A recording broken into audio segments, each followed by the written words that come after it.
الحمد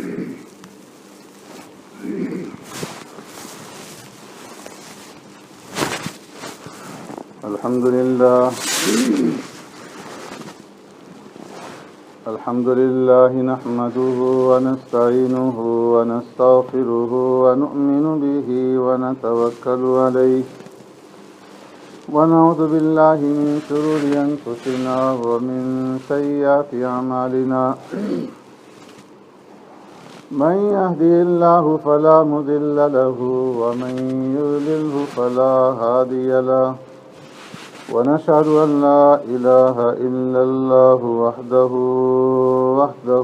لا شريك له ونشهد أن سيدنا ونبينا ومولانا محمدا عبده ورسوله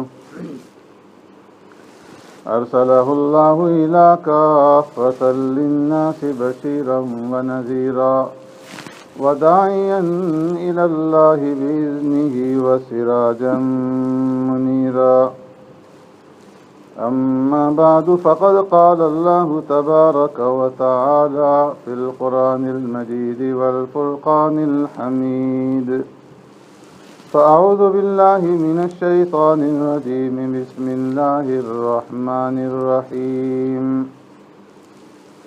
وهذا كتاب أنزلناه مبارك فاتبعوه واتقوه لعلكم ترحمون صدق الله مولانا العظيم يا رب صل وسلم دائما أبدا على حبيبك خير الخلق كلهم هو الحبيب الذي ترجى شفاعته بكل هول من الأهوال مقتحم وهذا كتاب أنزلناه اور یہ کتاب ہے جسے ہم نے اتارا مبارک بہت ہی بابرکت فاتبعوه اس کی تابعداری کرو واتقوه لعلکم ترحمون اور اس سے ڈرتے رہو تاکہ تمہارے اوپر رحم کیا جائے آمنت باللہ وبآیاتی میرے محترم دوستوں، بزرگوں، بھائیوں اور میری ماں اور بہنوں، رب العالمین کا کروڑہا احسان ہے کہ اس نے ہمیں رمضان المبارک کا یہ مہینہ نصیب فرمایا، اور پھر اس بابرکت مہینے کے اندر اللہ تبارک و تعالی نے ہمیں تراویح کے اندر قرآن کریم کے سننے اور سنانے کی توفیق عطا فرمائی۔ اس دنیا کے اندر ایمان کے بعد سب سے بڑی جو نعمت ہے وہ اللہ کا کلام قرآن کریم ہے۔ ایمان کے بعد سب سے بڑی نعمت اس دنیا میں اللہ کی کتاب قرآن کریم ہے، اس سے بڑی کوئی دوسری نعمت نہیں ہے، اس لیے کہ یہ اللہ کا کلام ہے، اور جس طرح اللہ تبارک و تعالیٰ کی ذات عالی شان ہے، اللہ رب العزت کی ذات بلند و بالا ہے، اسی طریقے سے جو اللہ کا کلام ہے وہ بھی عالی شان ہے، بلند و بالا ہے، اور تمام کلاموں کا سردار ہے۔ پیارے پیغمبر صلی اللہ علیہ وسلم نے حدیث مبارکہ میں ارشاد فرمایا فضل کلام اللہ علی سائر الکلام کفضل اللہ علی خلقی، کہ اللہ تبارک و تعالیٰ کے کلام کو سارے کلاموں کے اوپر اس طرح بڑھوتری اور عظمت اور فضیلت حاصل ہے جس طرح کہ اللہ تبارک و تعالیٰ کو اپنی ساری مخلوق کے اوپر فضیلت حاصل ہے۔ تو جس طرح اللہ کو ساری مخلوقات کے اوپر فضیلت، اسی طرح اللہ کے کلام کو سارے کلاموں کے اوپر فضیلت حاصل ہے۔ اور فرمایا کہ جس طرح اللہ تبارک و تعالیٰ کی ذات جو ہے وہ ابدی اور سرمدی ہے، ہمیشہ سے ہے اور ہمیشہ رہے گی، اسی طرح جو اللہ کا کلام ہے یہ بھی ابدی ہے کہ یہ ہمیشہ رہے گا۔ کوئی دنیا کے اندر ایسی طاقت نہیں ہے کہ جو اللہ کے اس کلام کو مٹا سکے۔ جس طرح اللہ تبارک و تعالیٰ کی ذات کو کوئی مٹا نہیں سکتا، اسی طرح اللہ کے اس کلام کو کوئی مٹا نہیں سکتا۔ مٹانے والے خود مٹ جائیں گے لیکن اللہ تبارک و تعالیٰ کے اس کلام کو نہیں مٹا سکتے۔ اللہ تبارک و تعالیٰ نے فرمایا لا یأتیہ الباطل من بین یدیہ ولا من خلفہ تنزیل من حکیم حمید، کہ یہ قرآن جو ہے ایسی کتاب ہے لا یأتیہ الباطل، کوئی باطل اس کے سامنے بھی نہیں آ سکتا اور اس کے پیچھے سے بھی نہیں آ سکتا۔ تنزیل من حکیم حمید، یہ کتاب ایسی ذات کی طرف سے نازل شدہ ہے کہ جو حکمتوں والی ذات ہے، خوبیوں والی ذات ہے، تعریفوں والی ذات ہے، اس لیے کوئی اس کتاب کا مقابلہ نہیں کر سکتا۔ بر صغیر پاک و ہند میں جس وقت ملکہ برطانیہ کا راج وہاں پر پہنچا تھا اور یہ انگریز یہاں سے وہاں پر گئے تھے، تو اس وقت انہوں نے مسلمانوں کے اوپر بے شمار مظالم ڈھائے، اس لیے کہ اس وقت حکمران جو طبقہ تھا وہ مسلمانوں کا تھا، تو زیادہ معتوب جو بنے تو وہ مسلمان بنے۔ اور وہاں پر انہوں نے ایک منصوبہ بنایا کہ جس طرح تورات اور انجیل کے اندر تحریف ہوئی ہے اور اس کے نتیجے میں یہ کتابیں اصلی حالت میں دنیا میں نہیں ہیں اور تورات اور انجیل کو ماننے والے برباد ہیں، تو اسی طریقے سے مسلمانوں کی جو کتاب ہے قرآن، اس کو بھی مٹایا جائے اور اس کے اندر جو ہے تحریف کی شکل جو ہے وہ بنائی جائے۔ تو اس لیے انہوں نے ایک کمیشن بنایا اس مقصد کے لیے، جماعتیں بنائی اور ان کے ذمہ یہ لگایا گیا کہ پورے ہندوستان کے اندر پھیل جاؤ، چپے چپے پہ، ہر محلے، ہر قریے، ہر گلی کے اندر، ہر مسجد اور ہر مدرسے کے اندر، ہر گھر کے اندر تلاشی لو اور جہاں پر بھی تمہیں قرآن کے نسخے ملیں انہیں اکٹھے کر لو، تاکہ ہم اس طریقے سے قرآن کے نسخوں کو جمع کر کے قرآن کو تلف کر دیں گے، اور پھر مسلمان دوبارہ جب قرآن لکھیں گے تو اس کے اندر جو ہے تحریف شدہ ہوگا، وہ اصل شکل کے اندر، اصل حیت کے اندر موجود نہیں ہوگا۔ تو یہ انہوں نے منصوبہ بنایا اور ایک ایک افسر جو ہے ہر جماعت کے اوپر مقرر کر کے پورے ہندوستان کے اندر یہ عیسائی مشینری جو ہے وہ پھیل گئی۔ ایک بستی کے اندر ایک جماعت پہنچی تو وہاں پر ایک مدرسہ تھا چھوٹا سا، ایک استاذ بیٹھے ہوئے طلباء کو پڑھا رہے تھے، 30-40 کے قریب جو ہے طلباء قرآن کریم یاد کر رہے تھے، حفظ کر رہے تھے۔ انگریز افسر نے کہا کہ تمہارے پاس قرآن کے جتنے بھی نسخے ہیں ان کو ہمارے حوالے کر دو۔ تو اس استاذ نے کہا کہ مجھے کوئی اعتراض نہیں ہے، لیکن اگر آپ مجھے بتائیں کہ آپ کیوں جو ہے قرآن کے نسخوں کو اکٹھا کر رہے ہیں، کیوں جمع کر رہے ہیں؟ تو اس نے کہا کہ ہم نے یہ فیصلہ کیا ہے، ہم نے یہ اسکیم بنائی ہے کہ قرآن کو مٹایا جائے، اس لیے ہم قرآن کے نسخوں کو اکٹھا کر رہے ہیں۔ تو وہ مسکرا دیے اور کہا کہ تم لوگوں نے جو اسکیم بنائی ہے، اسکیم بنانے والے بڑے ہی نادان اور بڑے ہی احمق ہیں کہ اپنا پیسہ بھی ضائع کر رہے ہیں، اپنا وقت بھی ضائع کر رہے ہیں اور نتیجہ اس کا جو ہے وہ صفر بھی نہیں نکلنے والا۔ اس نے کہا وہ کیسے؟ تو فرمایا کہ میں ابھی تمہیں مشاہدہ کرا دیتا ہوں۔ جو طلباء بیٹھے ہوئے تھے پڑھ رہے تھے، ایک سے کہا کہ کھڑے ہو جاؤ اور فلاں سپارے کے فلاں رکوع سے پڑھنا شروع کرو۔ اس نے 3-4 رکوع پڑھ دیے فر بغیر غلطی کے۔ دوسرے سے کہا کہ تم فلاں سپارے سے پڑھو، تیسرے سے کہا فلاں سپارے سے پڑھو۔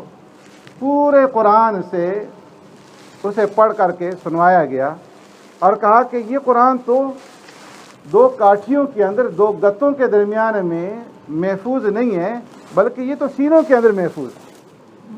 اگر تم قرآن کے ان نسخوں کو جمع کر لو گے اور انہیں تلف بھی کر لو گے تو سینوں سے قرآن کو کس طرح سے نکالو گے؟ اس لیے کہ اللہ تبارک و تعالیٰ نے اس قرآن کا تعلق جو ہے وہ سینوں کے ساتھ جوڑا ہے۔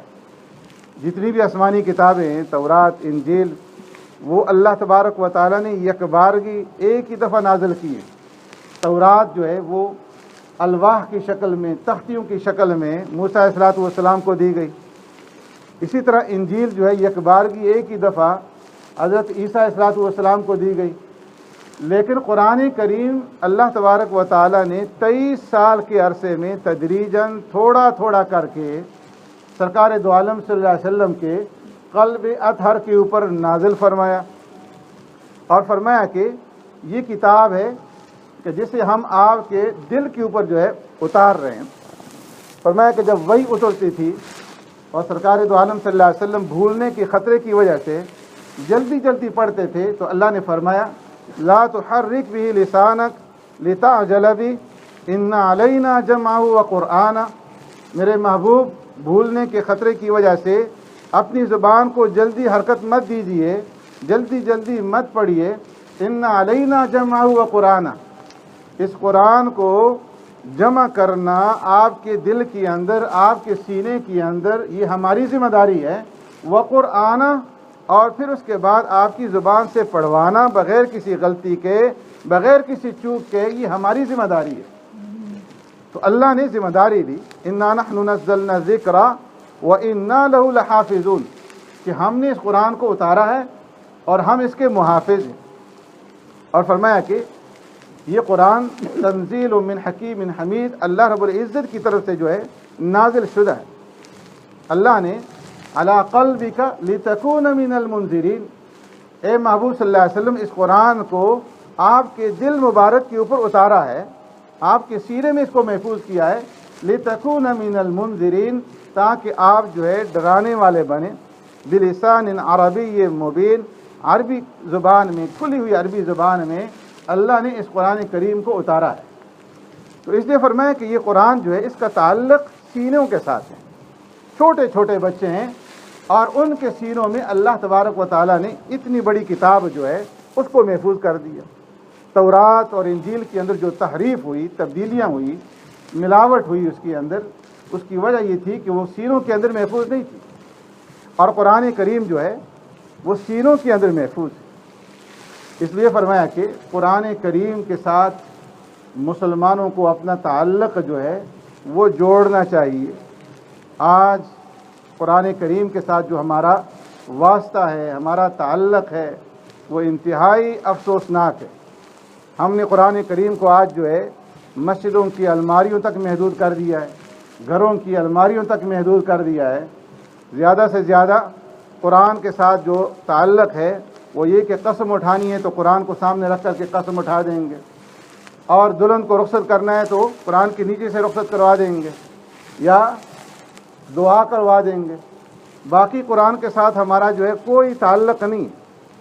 اور خاص طور پر جب سے ہمارے اس معاشرے کے اندر، ہمارے گھروں میں یہ ٹی وی والی بیماری آئی ہے، ڈش آیا ہے اور یہ فحاشی آئی ہے، اس وقت سے مسلمانوں کا تعلق جو ہے وہ قرآن سے ختم ہو چکا ہے۔ جو بڑے حضرات ہیں وہ جانتے ہیں کہ پہلے جو ہے مسلمانوں کے گھر تھے، مسلمانوں کے گھروں کا جو ماحول تھا وہ قرآن کی تلاوت سے صبح شروع ہوتی تھی۔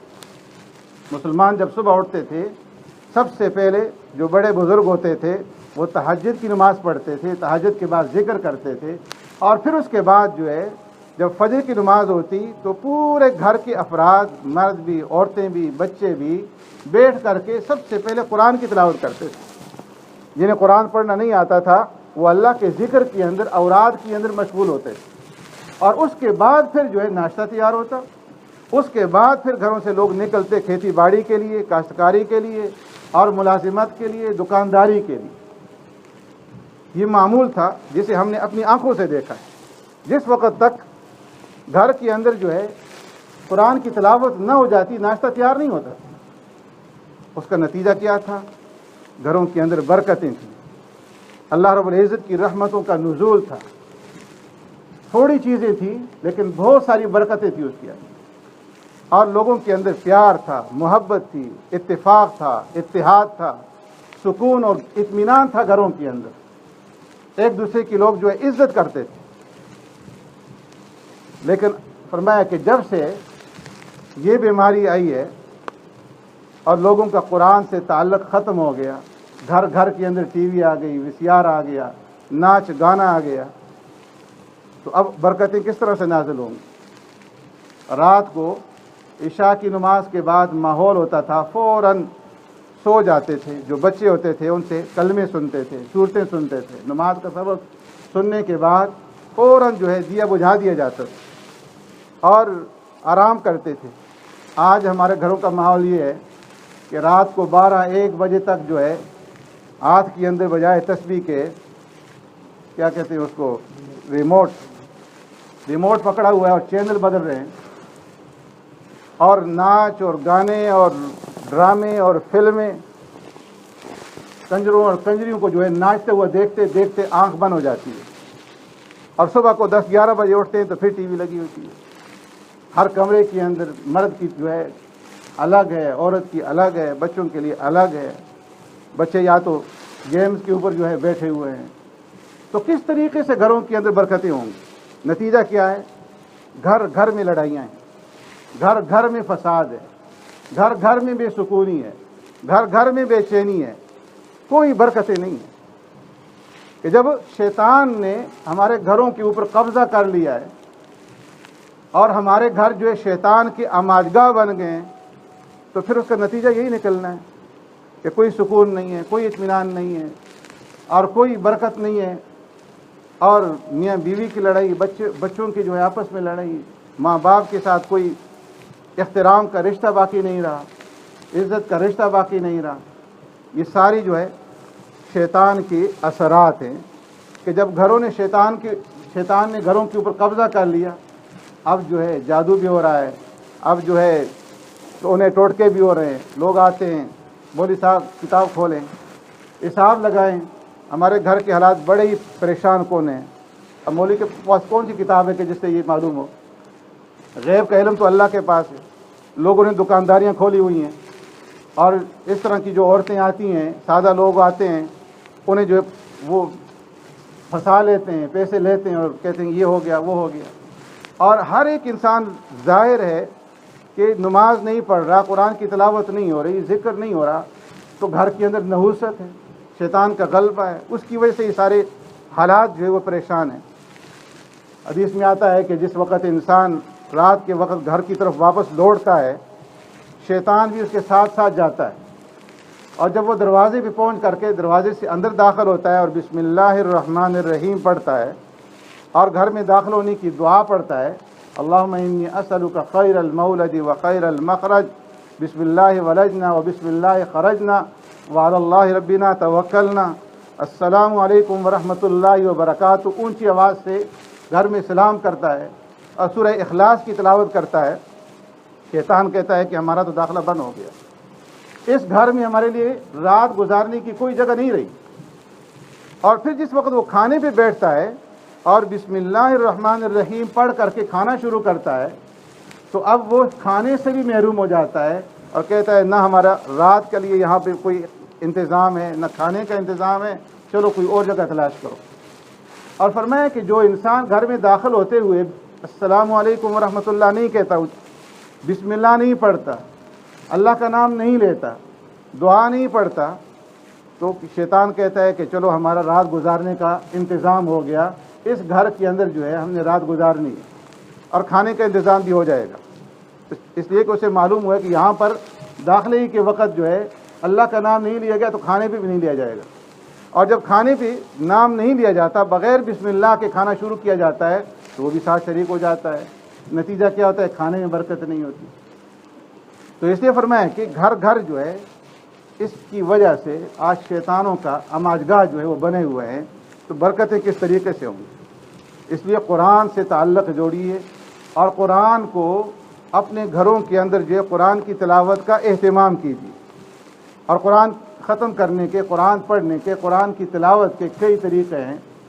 جن لوگوں کو اللہ تبارک و تعالیٰ نے صلاحیت دی ہے، قرآن یاد ہے، وہ 7 دنوں کے اندر ایک ایک منزل پڑھ کر کے بھی قرآن ختم کر سکتے ہیں، یا 3 سپارے جو ہے روزانہ تلاوت کر کے، اور عام لوگوں کے لیے کم از کم 1 سپارہ جو ہے وہ روزانہ تلاوت کرنا چاہیے، ہر ایک مرد کو، ہر ایک بہن کو۔ اگر 1 سپارہ نہیں پڑھ سکتے تو کم از کم آدھا پڑھ لیں، آدھا نہیں پڑھ سکتے تو 1 پاؤ تو ہر ایک مسلمان مرد، عورت، بچہ صبح کے وقت جو ہے پڑھ کر کے پھر گھر سے نکلے، یہ اپنا معمول بنا لیا جائے۔ اگر اس طریقے سے ہم تلاوت کریں گے تو 1 مہینے میں روزانہ 1 سپارہ پڑھیں گے، 1 مہینے میں قرآن مکمل ہو جائے گا۔ آدھا سپارہ پڑھیں گے، 2 مہینوں میں قرآن مکمل ہو جائے گا۔ پاؤ پڑھیں گے، 4 مہینوں میں قرآن کریم ختم ہو جائے گا۔ اور جب قرآن کریم ختم ہو تو پھر 2 چیزوں کا اہتمام کریں۔ ایک تو یہ کہ جب قرآن کریم ختم ہو اسی مجلس میں جب آخری سورت پڑھیں والناس، تو پھر دوبارہ الف لام میم سے شروع کر لیں، اس لیے کہ قرآن ختم کرنے کا یہی مسنون طریقہ ہے۔ تراویح کے اندر بھی آپ نے دیکھتے ہیں کہ آخری رکعت کے اندر الف لام میم سے دوبارہ شروع کیا جاتا ہے۔ اور فرمایا اس کے اندر حکمت اور راز یہ ہے کہ قرآن جو ہے وہ کبھی بھی ختم نہیں ہوتا۔ انسان کو یہ سبق دیا گیا اس کے اندر کہ جب والناس پڑھو دوبارہ پھر الف لام میم سے شروع کرو، تاکہ تمہیں یہ معلوم ہو جائے کہ تمہاری زندگی پڑھتے پڑھتے ختم ہو جائے لیکن قرآن کبھی ختم نہیں ہوگا۔ یہ جب بھی قرآن ناس پہ پہنچے گا دوبارہ الف لام میم سے شروع ہو جائے گا، تو اس لیے یہ تو لگاتار چلتا رہے گا۔ تو اس لیے جب قرآن ختم کریں آخری سورت پڑھ کے اس کے بعد الف لام میم سے شروع کر لیں دوبارہ اسی مجلس کے اندر۔ اور دوسرا جب قرآن کریم ختم ہو تو فرمایا کہ دعا کا اہتمام کریں، اجتماعی طور پر سب مل کر کے گھر کے افراد قرآن کریم کے ختم کے اوپر دعا کریں کہ یہ جو موقع ہوتا ہے ختم قرآن کا، فرمایا یہ مقبولیت دعا کا موقع ہوتا ہے۔ اس وقت اللہ تبارک و تعالی دعا قبول فرماتے ہیں، اور یہ سلف سے ثابت۔ عثمان غنی رضی اللہ تعالیٰ عنہ جب قرآن کریم ختم فرمایا کرتے تھے، گھر کے تمام افراد کو جمع فرماتے اور مل کر کے دعا فرماتے۔ ابن عباس رضی اللہ تعالیٰ عنہ مسجد نبوی میں ایک صاحب قرآن کی تلاوت کیا کرتے تھے، ایک آدمی کی ڈیوٹی لگائی ہوئی تھی کہ جب یہ قرآن ختم کریں تو مجھے اطلاع کرو تاکہ میں دعا میں شریک ہو جایا کروں۔ اور جب قرآن کریم ختم ہوتا وہ بھی دعا میں شریک ہوتے، دعا فرماتے۔ تو اس لیے فرمایا کہ جس مجلس کے اندر قرآن کریم کا ختم ہوتا ہے اس مجلس میں 70,000 فرشتے، فرمایا کہ اگر رات کو ختم کیا تو صبح تک دعائے مغفرت کرتے رہتے ہیں، دعائے رحمت کرتے رہتے ہیں۔ اور اگر صبح کو قرآن ختم کیا جائے تو شام تک 70,000 فرشتے، فرمایا کہ ان کے لیے رحمت اور مغفرت کی دعا جو ہے وہ کرتے رہتے ہیں۔ تو ان 2 چیزوں کا اہتمام کیا جائے ختم قرآن کے موقع پر۔ اور دوسرا جو ہے قرآن کریم کی تلاوت کا اہتمام اس طرح سے کیا جائے کہ جو قرآن کریم کے اندر فضائل والی صورتیں، مشہور صورتیں ہیں، ان کی تلاوت کا اہتمام کیا جائے۔ مثال کے طور پر سورہ یاسین ہے، پیارے پیغمبر صلی اللہ علیہ وسلم نے بے شمار فضائل بیان فرمایا کہ سورہ یاسین جو ہے یہ قرآن کا دل ہے، ہر چیز کا ایک دل ہوتا ہے، اور قرآن کریم کا جو دل ہے وہ سورہ یاسین ہے۔ اور فرمایا کہ جو آدمی ایک دفعہ سورہ یاسین کی تلاوت کرے گا 10 قرآن کریم کے برابر اللہ تبارک و تعالیٰ اسے اجر عطا فرمائیں گے۔ اب اندازہ لگائیں کون ہے کہ جو روزانہ 10 قرآن ختم کر سکتا ہے؟ 10 دن کے اندر بھی 10 قرآن ختم کرنا مشکل، اور سورہ یاسین ایک دفعہ پڑھیں گے تو 10 قرآن ختم کرنے کا اجر اور ثواب اللہ تبارک و تعالیٰ عطا فرمائیں گے۔ کتنا سستا سودا ہے۔ اور فرمایا کہ پھر سورہ یاسین صبح کے وقت اگر پڑھ کر کے گھر سے نکلیں گے تو دن بھر کے جو کام ہیں، جو حاجتیں ہیں، اللہ رب العزت ان حاجتوں کو پورا کریں گے۔ ہر ایک آدمی جب گھر سے نکلتا ہے اس کے ذہن کے اندر کئی کام ہوتے ہیں کہ آج میں نے یہ کام کرنا ہے، یہ کرنا ہے، یہ کرنا ہے، اور پھر بہت سارے کام ادھورے رہ جاتے ہیں، پورے نہیں ہوتے۔ تو فرمایا کہ اگر سورہ یاسین پڑھ کر کے نکلیں گے اس کی برکات کا مشاہدہ اپنی آنکھوں سے کریں گے، اللہ رب العزت کی مدد شامل حال ہو جائے گی، اور دن بھر کے کام پورے ہوں گے، حاجتیں پوری ہوں گی۔ ایسے ہی فرمایا کہ اگر کھانا تھوڑا ہو جائے سورہ یاسین کی تلاوت کرو، برکت پیدا ہو جائے گی۔ پانی تھوڑا ہو جائے سورہ یاسین پڑھ کر کے دم کر دو، پانی پورا ہو جائے گا۔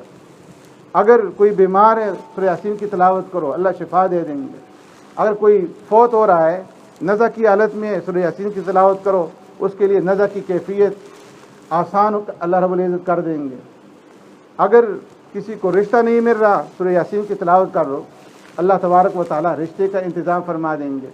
راستہ بھول گئے ہو، بھٹک گئے ہو، سورہ یاسین کی تلاوت شروع کر دو، اللہ تبارک و تعالیٰ راستے کی رہنمائی کر دیں گے۔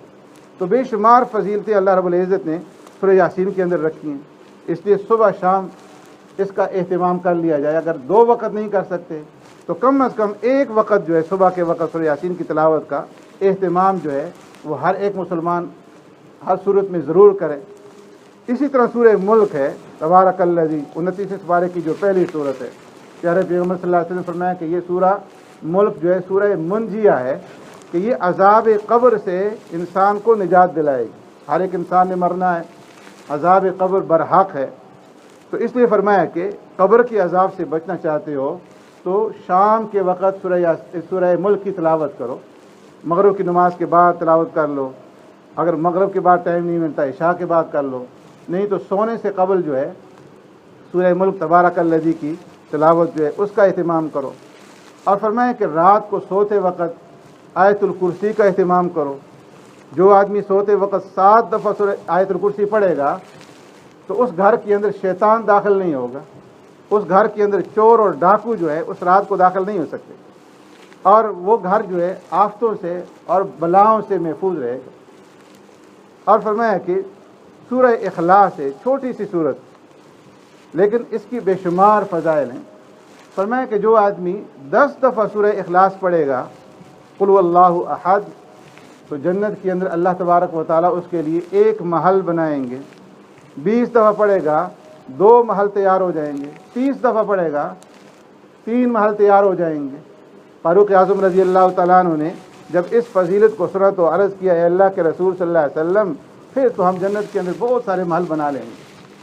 آپ صلی اللہ علیہ وسلم نے ارشاد فرمایا کہ اللہ رب العزت کے خزانے میں کوئی کمی نہیں ہے، جتنا پڑھ سکتے ہو پڑھو۔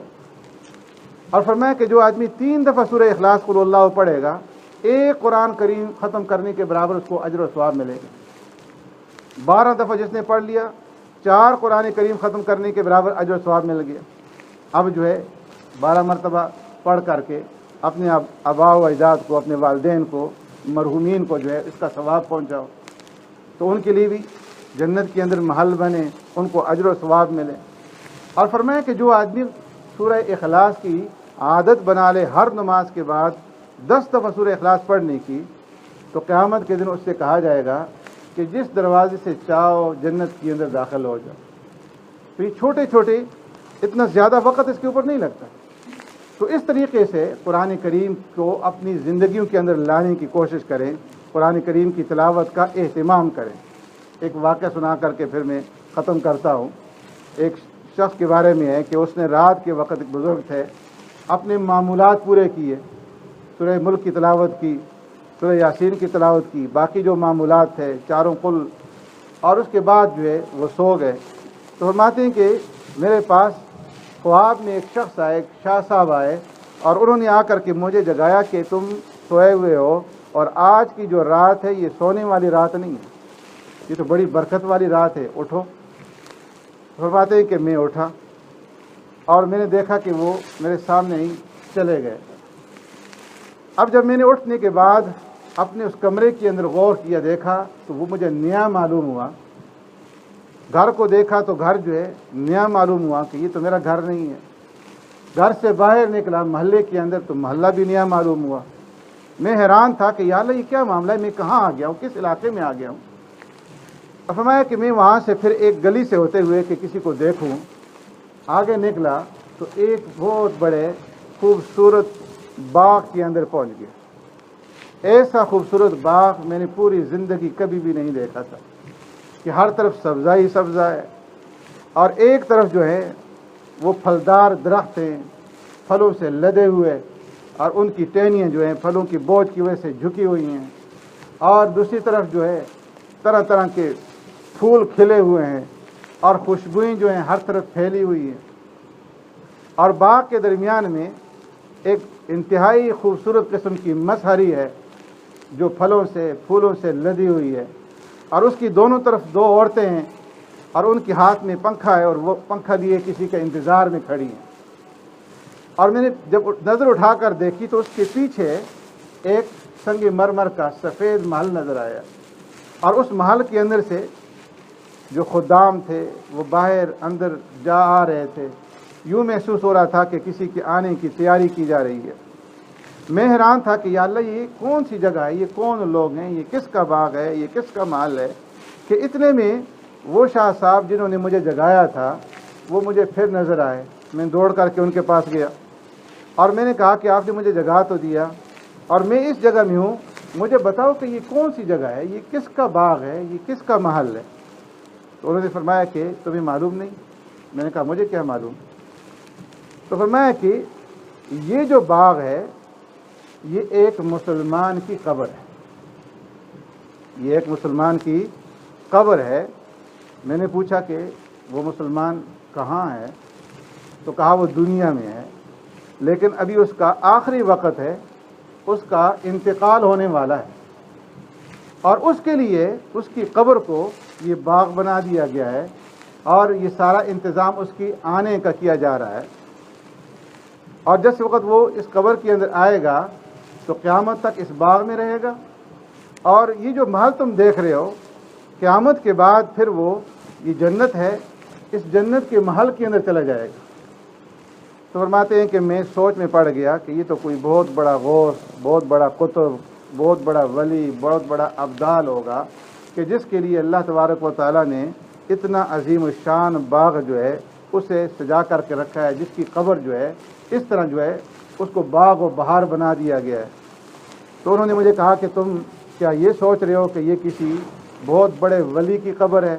میں نے کہا ہاں میں یہی سوچ رہا ہوں کہ کوئی بہت بڑا غوث اور قطب اور ولی ہوگا کہ جس کی یہ قبر ہے، جس کو اتنا بڑا باغ و بہار بنا دیا گیا ہے۔ فرمایا کہ نہیں، یہ کسی بڑے ولی اور قطب کی قبر نہیں ہے، بلکہ یہ ایک عام مسلمان کی قبر ہے۔ میں نے کہا کہ عام مسلمان کی قبر کس طرح ہو سکتی ہے؟ یقیناً اس کا کوئی بہت بڑا عمل ہوگا کہ جس کی وجہ سے اس کو اتنی عظیم الشان قبر مل رہی ہے۔ تو اس نے کہا ہاں عمل تو اس کا بہت بڑا ہے۔ میں نے پوچھا اس کا عمل کیا ہے؟ تو اس نے کہا، اس بزرگ نے کہا کہ اس کا عمل یہ ہے کہ وہ روزانہ صبح شام قرآن کی تلاوت کرتا ہے، اور پوری زندگی کا اس کا یہ معمول ہے کہ وہ پابندی کے ساتھ صبح اور شام کو قرآن کریم کی تلاوت کرتا ہے، اور یہ قرآن کریم کی تلاوت کا بدلہ ہے کہ جو اللہ تبارک و تعالیٰ نے اسے عطا فرمایا۔ یہ عام مسلمان ہے لیکن قرآن کی تلاوت کا اہتمام کرنے والا ہے۔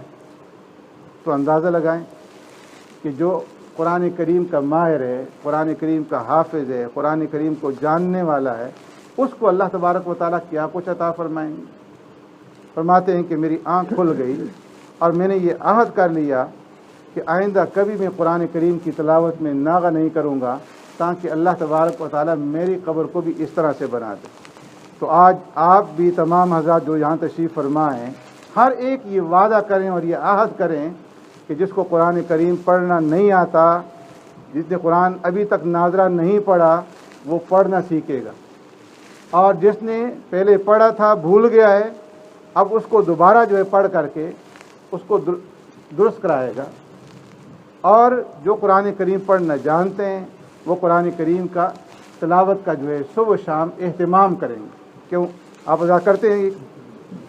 ہاں، اللہ تبارک و تعالیٰ سے سوال بھی کریں، اللہ تبارک و تعالیٰ سے مانگیں بھی، گھروں کا ماحول بنائیں، اور گھر کے اندر جو ہے اس ٹی وی والی لعنت کو نکال کر کے قرآن کی تلاوت کا اہتمام جو ہے اس کا جو ہے اہتمام کیا جائے، بچوں سے اس کا اہتمام کروایا جائے، دعاؤں کا اہتمام کروایا جائے۔ اللہ رب العزت ہمیں عمل کرنے کی توفیق عطا فرمائے۔ اب دعا ہوگی۔ دو زانوں کر بیٹھے، قبلہ رخ ہو کر کے، اور درود شریف پڑھیں۔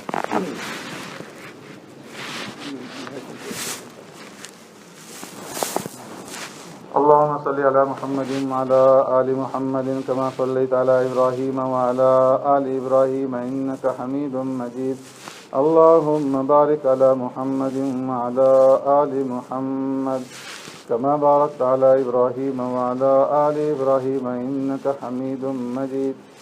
يا الله الله واحد لا شريك له، الله واحد لا شريك له، الله واحد لا شريك له يا حي يا قيوم وتوكل على الحي الذي لا يموت وتوكل على الحي الذي لا يموت وتوكل على الحي الذي لا يموت يا ذا الجلال والإكرام كل من عليها فان ويبقى وجه ربك ذو الجلال والإكرام كل من عليها فان ويبقى وجه ربك ذو الجلال والإكرام كل من عليها فان ويبقى وجه ربك ذو الجلال والإكرام يا إلهنا وإله كل شيء إلها واحدا لا إله إلا أنت اللهم مالك الملك تؤتي الملك من تشاء وتنزع الملك ممن تشاء وتعز من تشاء وتذل من تشاء بيدك الخير إنك على كل شيء قدير تولج الليل في النهار وتولج النهار في الليل وتخرج الحي من الميت وتخرج الميت من الحي وترزق من تشاء بغير حساب يا من يرى ما في الضمير ويسمع أنت المعد لكل ما يتوقع يا من يرجى في الشدائد كلها يا من إليه المشتكى والمفزع يا من خزائن رزقه في قول كن أمن فإن الخير عندك أجمع ما لي سوى قري لبابك هيلة فلئن رددت فأي باب أقرع إن كان لا يرجوك إلا محسن فالمذنب العاصي إلى من يرجع لا إله إلا أنت الحليم الكريم سبحان الله رب العرش العظيم الحمد لله رب العالمين نسألك موجبات رحمتك وعزائم مغفرتك والغنيمة من كل بر والسلامة من كل إثم لا تدع لنا ذنبا إلا غفرته لا تدع لنا ذنبا إلا غفرته لا تدع لنا ذنبا إلا غفرته ولا هما إلا فرجته ولا دينا إلا قضيته ولا حاجة من حوائج الدنيا والآخرة هي لك رضا إلا قضيتها يا أرحم الراحمين يا أرحم الراحمين يا أرحم الراحمين اللهم ارزقنا بكل حرف من القرآن حلاوة وبكل جزء من القرآن جزاء اللهم ارزقنا بالألف ألفة وبالباء بركة وبالتاء توبة وبالثاء ثوابا وبالجيم جمالا وبالحاء حكمة وبالخاء خيرا وبالدال دليلا وبالزال زكاء وبالراء رحمة وبالزاء زكاة وبالسين سعادة وبالشين شفاء وبالصاد صدقا وبالضاد ضياء وبالطاء تراوة وبالظاء ظفرا وبالعين علما وبالغين غنى وبالفاء فلاحا وبالقاف قربة وبالكاف كرامة وباللام لطفا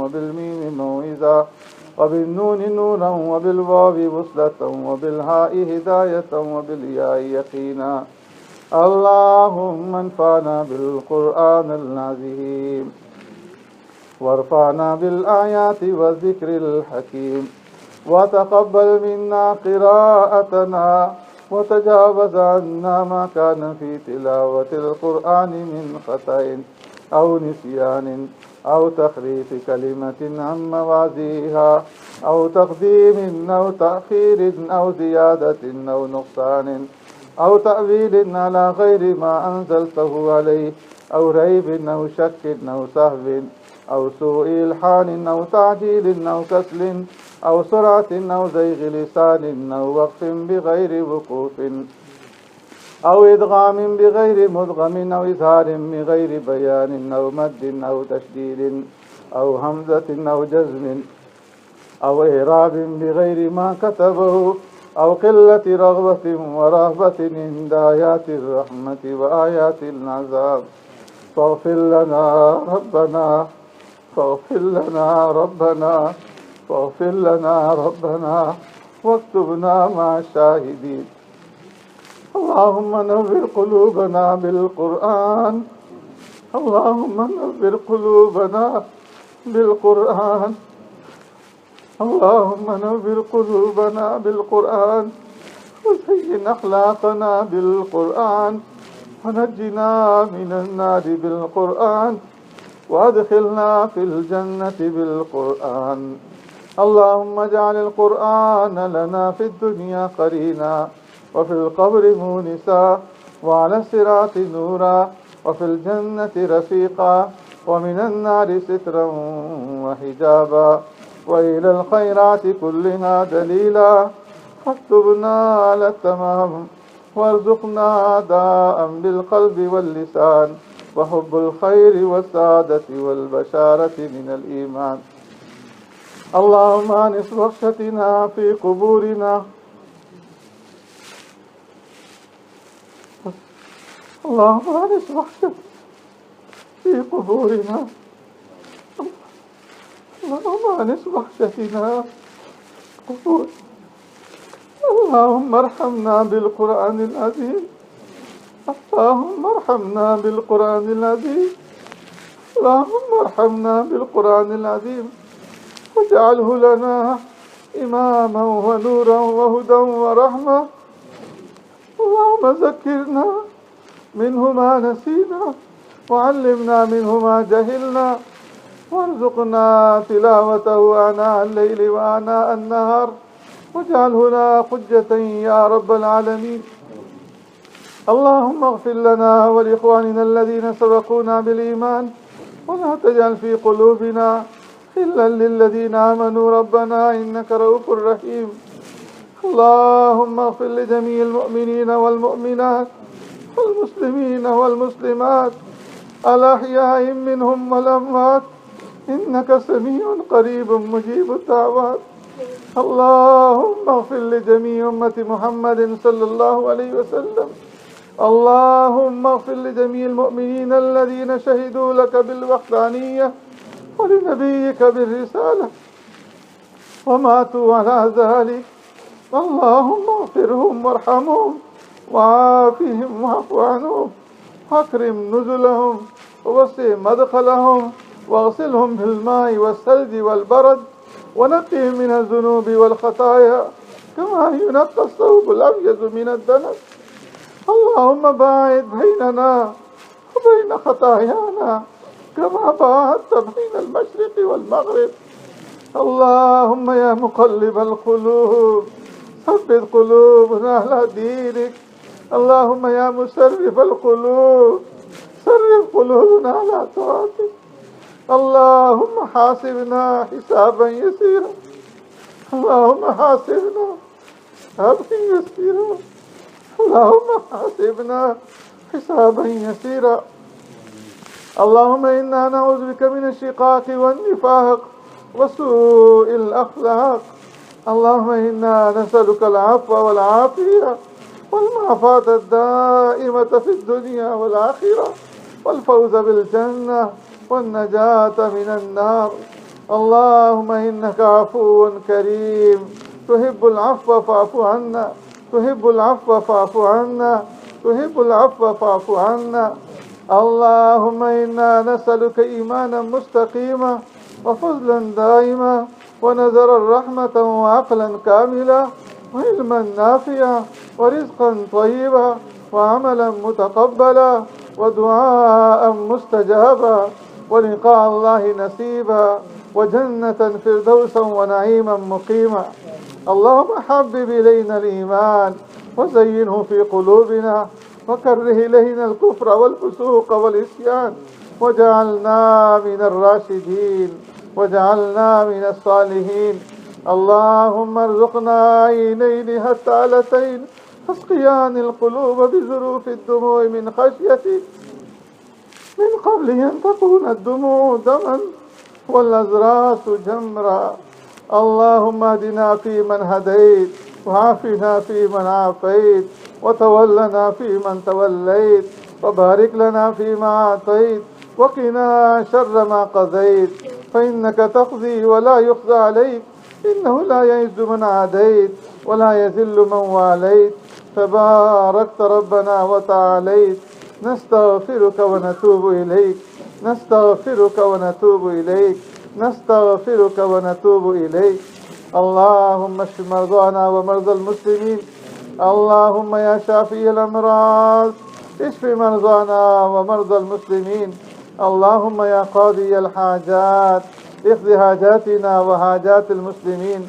اللهم يا دافع البليات، اللهم يا رافع الدرجات، اللهم يا أحل المشكلات، اللهم يا مسبب الأسباب، اللهم يا مجيب الدعوات، اللهم يا مجيب الدعوات، اللهم يا مجيب الدعوات، اللهم يا خير الناصرين، اللهم يا أرحم الراحمين. اللهم إن قلوبنا ونواصينا وجوارحنا بيدك، لم تملكنا منها شيئا، فإذا فعلت ذلك بنا فكن أنت ولينا واهدنا إلى سواء السبيل.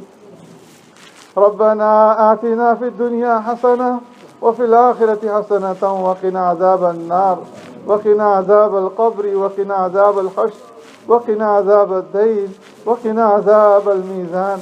اللهم إنا نعوذ بك من عذاب جهنم، اللهم إنا نعوذ من عذاب جهنم، ونعوذ بك من عذاب القبر، ونعوذ بك من فتنة المسيح الدجال، ونعوذ بك من فتنة المحيا والممات. اللهم لا مانع لما أعطيت ولا معطي لما منعت ولا ينفع ذا الجد منك الجد. اللهم اغفر لي ولوالدي وللمؤمنين يوم يقوم الحساب. رب ارحمهما كما ربياني صغيرا، رب ارحمهما كما ربياني صغيرا، رب ارحمهما كما ربياني صغيرا. فاطر السماوات والأرض أنت ولينا في الدنيا والآخرة، توفنا مسلما والحقنا بالصالحين. ربنا لا تؤاخذنا إن نسينا واخطأنا، ربنا ولا تحمل علينا إصرا كما حملته على الذين من قبلنا، ربنا ولا تحملنا ما لا طاقة لنا به، واعف عنا واعف عنا واعف عنا واعف عنا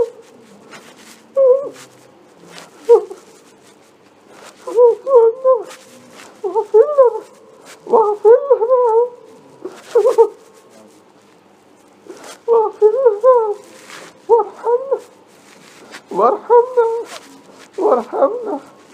أنت مولانا أنت مولانا فانصرنا على القوم الكافرين. ربنا لا تزغ قلوبنا بعد إذ هديتنا وهب لنا من لدنك رحمة إنك أنت الوهاب. ربنا إنك جامع الناس في يوم لا ريب فيه إن الله لا يخلف الميعاد. ربنا ما خلقت هذا باطلا سبحانك فقنا عذاب النار. ربنا إنك من تدخل النار فقد أخزيته وما للظالمين من أنصار.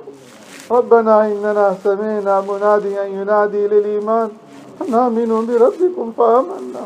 ربنا فاغفر لنا ذنوبنا، ربنا فاغفر لنا ذنوبنا، ربنا فاغفر لنا ذنوبنا وكفر عنا سيئاتنا، وكفر عنا سيئاتنا، وكفر عنا سيئاتنا، وتوفنا مع الأبرار، وتوفنا مع الأبرار، وتوفنا مع الأبرار. ربنا وآتنا ما وعدتنا على رسلك ولا تخزنا يوم القيامة، ولا تخزنا يوم القيامة، ولا تخزنا يوم القيامة إنك لا تخلف الميعاد. اے اللہ پھر ان بندوں نے پھر ان بندیوں نے تیرے سامنے ہاتھ پھیلائے دامن پھیلایا ہوا ہے. اے اللہ تجھ سے سوال کر رہے ہیں. اے اللہ تو اپنا فضل فرما دے، اپنا کرم فرما دے، اپنا رحم فرما دے، اپنی مہربانی فرما دے. اے اللہ ہمارے جملہ گناہوں کو معاف فرما دے۔ اے اللہ اس سے پہلے ہم سے جتنے بھی گناہ ہوئے پوری زندگی میں، اے اللہ جان بوجھ کر بھول کر، سرن علانیہ، چھوٹے بڑے، اے اللہ آج ہم تیرے سامنے اس رات کے اندر تمام گناہوں سے توبہ کرتے ہیں۔ اے اللہ ہماری توبہ قبول فرما لے، اے اللہ ہماری توبہ قبول فرما لے، ہماری توبہ قبول فرما لے۔ اے اللہ ہمارے جملہ گناہوں کو معاف فرما دے، اے اللہ جملہ خطاؤں لغزشوں کو معاف فرما دے۔ اے اللہ آئندہ کے لیے ہر قسم کے گناہوں سے اے اللہ تو بچائی رکھ۔ اے اللہ ہم بہت ہی گنہگار ہے، خطا کار ہے، سیاکار ہے، جرمگار ہے۔ اے اللہ پر تیری رحمت بہت ہی زیادہ وسیع ہے۔ اے اللہ اپنی رحمت کے اندر ہم سب کو اے اللہ اپنی رحمت میں ڈھانپ لے۔ اے اللہ اپنی رحمت والا معاملہ ہم سب کے ساتھ فرما دے۔ اے اللہ تیری دی ہوئی توفیق سے اے اللہ تیرے بندوں نے اس پورے مہینے کے اندر جتنے بھی ٹوٹے پوٹے اعمال کیے ان کو جاندار بنا کر قبول فرما دے۔ اے اللہ پورا اجر دے دے۔ اے اللہ پورا ہر ایک کو اجر دے دے۔ اے اللہ پورا بدلہ عطا فرما دے۔ تیرے خزانے میں کوئی کمی نہیں۔ اے اللہ غلطی اے اللہ چوک کو معاف فرما دے اور پورا اجر دے دے۔ اے اللہ تیرے بندوں نے اے اللہ بندیوں نے اس پورے مہینے کے اندر پوری دنیا میں جو بھی نیک دعائیں مانگی اے اللہ ان کے اندر ہمارا بھی حصہ فرما دے۔ اے اللہ جن چیزوں سے پناہ مانگی ہمیں بھی پناہ عطا فرما دے۔ اے اللہ جو بیمار ہیں گھروں میں اسپتالوں میں تمام بیماروں کو شفاء کاملہ عاجلہ نافع عطا فرما دے۔ اے اللہ میری بچیوں سمیت اے اللہ ایک بھائی دوسرے ان کی بچی اور جتنے بھی بیمار ہیں گھروں میں اسپتالوں میں اے اللہ تمام کو شفاء کاملہ عاجلہ نافع عطا فرما دے۔ اے اللہ تمام پریشان حالوں کی پریشانیوں کو دور فرما دے۔ اے اللہ گھروں کے اندر اتحاد اور اتفاق پیدا فرما دے۔ اے اللہ گھروں کو اے اللہ قرآن کا مرکز بنا دے۔ اے اللہ ہمارے گھروں کے اندر اپنی برکات کا نزول فرما۔ اے اللہ شیطانی طاقتوں کو ختم فرما۔ اے اللہ ہمارے ماں باپ سمیت اے اللہ ہمارے جتنے بھی عزیز اقارب رشتہ دار مربی محسن اساتذہ تعلق دار دوست احباب محسنین معاونین دنیا سے رخصت ہوئے اللہ تو سب کی مغفرت فرما دے۔ ددیالی ننیالی سسرالی رشتے میں اے اللہ جتنے بھی مسلمان رخصت ہوئے سب کی مغفرت فرما دے۔ سب کی قبروں کو اپنے انوارات سے منور فرما دے۔ سب کی قبروں کو جنت کے ٹکڑوں میں سے ٹکڑا بنا دے۔ سب کی قبروں کو اے اللہ تو باغ و بہار بنا دے۔ اے اللہ ہمارے ماں باپ کے گناہوں کو معاف فرما دے، ان کے درجات کو بلند فرما دے۔ اے اللہ جس طرح انہوں نے ہمیں پالا پوسا اے اللہ ان کے اوپر رحم و کرم فرما۔ اے اللہ جن کے والدین زندہ ہیں ان کو قدردانی کرنے کی توفیق عطا فرما دے۔ اے اللہ جن کی اولادیں نہیں اولاد کی نعمت سے مالا مال فرما دے، جن کی اولادیں ہیں والدین کے لیے مطیع بنا دے، فرما بردار بنا دے، صدقہ جاریہ والی اولادیں بنا دے۔ اے اللہ مانگنا نہیں آتا بن مانگے عطا فرما دے۔ اے اللہ قبر کے عذاب سے بچانا، اے اللہ قبر کے عذاب سے بچانا، اے اللہ قبر کے سوال و جواب ہمارے لیے آسان فرما دینا، قبر کو اے اللہ ہمارے لیے وسیع اور کشادہ بنا دینا۔ اے اللہ ہماری قبروں کو جنت کے باغوں میں سے ایک باغ بنانا، اے اللہ جہنم کا گڑھا نہ بنانا۔ اے اللہ قیامت کے دن کی سختیوں سے بچانا، قیامت کے دن اے اللہ اپنے عرش عظیم کے سائے کے نیچے جگہ نصیب فرمانا، اعمال نامہ دائیں ہاتھ پہ نصیب فرمانا، بائیں ہاتھ کے اعمال نامے سے بچانا۔ اے اللہ جس طرح دنیا میں تو نے ہماری ستاری فرمائی ہے، ہماری عیبوں کے اوپر پردے ڈالے ہوئے ہیں، اے اللہ قیامت کے دن بھی ستاری فرمانا اور قیامت کے دن کی ذلت اور رسوائی سے بچانا۔ اے اللہ ہمارے پیغمبر صلی اللہ علیہ وسلم کی شفاعت نصیب فرمانا۔ اے اللہ صلی اللہ علیہ وسلم کے دست مبارک سے حوض کوثر کا پانی نصیب فرمانا۔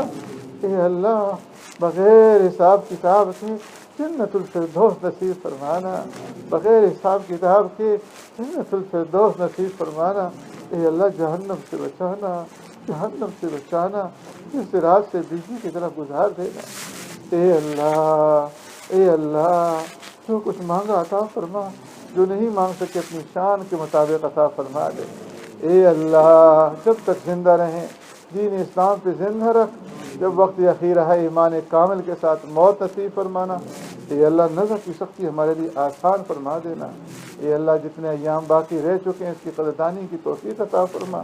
اے اللہ جس طرح تیرے بندوں نے رمضان کے مہینے کے اندر مساجد کو آباد کیا، اے اللہ پورا سال اسی طرح مساجد کو آباد کرنے کی توفیق عطا فرما۔ قرآن کے ساتھ اے اللہ جس طرح رمضان میں تعلق رہا، پوری زندگی پوری عمر قرآن کے ساتھ اسی طرح تعلق جوڑ دے۔ اے اللہ جو کچھ مانگا عطا فرما۔ اللہم ربنا آتنا فی الدنیا حسنہ وفی الآخرۃ حسنہ وقنا عذاب النار۔ اللہم انا نسألک من خیر ما سألک منہ عبدک ونبیک محمد صلی اللہ علیہ وسلم ونعوذ بک من شر ما استعاذ منہ عبدک ونبیک محمد صلی اللہ علیہ وسلم وانت المستعان وعلیک البلاغ ولا حول ولا قوة الا باللہ۔ اللہم اجعل آخر کلامنا لا الہ الا اللہ محمد رسول اللہ۔ سبحان ربک رب العزة عما یصفون وسلام علی المرسلین والحمد للہ رب العالمین۔ آمین آمین آمین برحمتک یا ارحم الراحمین۔